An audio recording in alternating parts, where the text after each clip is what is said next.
প্রিয় ভাই বোনেরা, বাংলাদেশে বিশাল সড়ক মহাসড়কের পাশাপাশি রয়েছে রেলপথ।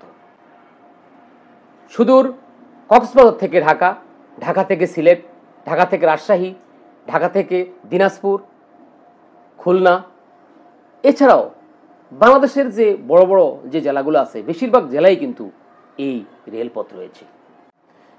প্রিয় ভাই বোনেরা, আজকে আমি কথা বলবো রেল লাইন কেন্দ্রিক যে অপরাধগুলো বাংলাদেশে হয় সেইগুলো নিয়ে কথা বলবো। যেমন রেল লাইনে কাটা পড়ে কিন্তু মানুষ মারা যায়। অনেক সময় এই রেল লাইনে মানুষ পড়ে কিন্তু গুরুতর আহত হয়। অনেক সময় রেল লাইনের উপরে গাড়ি উঠে যায়, বড় দুর্ঘটনা ঘটে।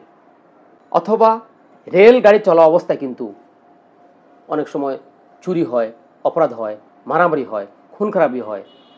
এগুলি কিন্তু আইনগত প্রতিকার নিয়ে কিন্তু অনেক সময় আমাদের মধ্যে একটা দ্বন্দ্ব দেখা দেয়। যেমন কয়েকদিন আগে আমরা একটা ভাইরাল ভিডিও দেখেছি যে একটা মানুষ জানলা দিয়ে ঝুলন্ত অবস্থা আছে। এক পর্যায়ে তাকে কেউ যেন ধরে রেখেছিল, ছেড়ে দিয়েছে। পরে উনি রেল লাইনের পাশে পড়ে গুরুতর আহত হয়েছেন। অত সবাই মনে করেছিলেন লোকটা মারা গেছে। পরে জানা গেল যে না, লোকটা গুরুতর আহত হয়েছিলেন। রেল লাইনে ঘটনা ঘটলো, আপনি যদি পার্শ্ববর্তী রেলওয়ে থানায় না গিয়ে যদি আপনি আশেপাশে কোনো একটা থানায় যান, গিয়ে যদি এককভাবে শুধু পুলিশকে দোষারোপ করেন যে হ্যাঁ আপনি মামলা নিচ্ছে না, আপনাদেরকে আমি প্রকৃতভাবে ক্লিয়ার করব রেল লাইন কেন্দ্রিক যে অপরাধগুলো ঘটে, এই অপরাধগুলো ঘটলে কোথায় মামলা হবে, কে তদন্ত করবে, এই মামলা মোকদ্দমা আইনগত প্রতিকারগুলো কি, এগুলো নিয়ে আজকে কথা বলবো। এই যে আমরা যে দেখি একটা লম্বা রেল লাইন, এই রেল লাইনের কতটুকু অংশ রেলওয়ে পুলিশের আওতাধীন সেটা তো আমরা অনেকে জানি না। এটার স্পষ্ট একটা বর্ণনা পাওয়া যায় পুলিশ প্রবিধানের 550 নিয়ম অনুযায়ী। যে রেল যে রাস্তা আছে, রেল রাস্তার পাশে কিন্তু এরকম বেড়া আছে।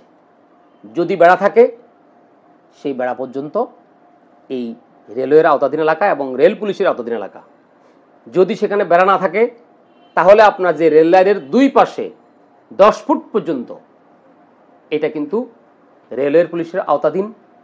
এখানে যত রকমের অপরাধ ঘটবে, মানুষ কাটা পড়ে মারা যাক, এখানে আহত হোক, এখানে কোনো রকম অপরাধ ঘটুক, এখান থেকে যদি কেউ রেলের গায়ে এরকম ইট পাটকেল মারে, এখান থেকে যদি এরকম পাথর নিক্ষেপ করে কোনো যাত্রী আহত হয়, এটা দায় দায়িত্ব, মামলা মোকদ্দমা এগুলো কিন্তু রেলওয়ে থানায় হবে। তো প্রিয় ভাই বোনেরা, আপনারা ভালো থাকবেন। এই ভিডিওটি ভালো লাগলে শেয়ার করবেন, সবার কাজে লাগবে।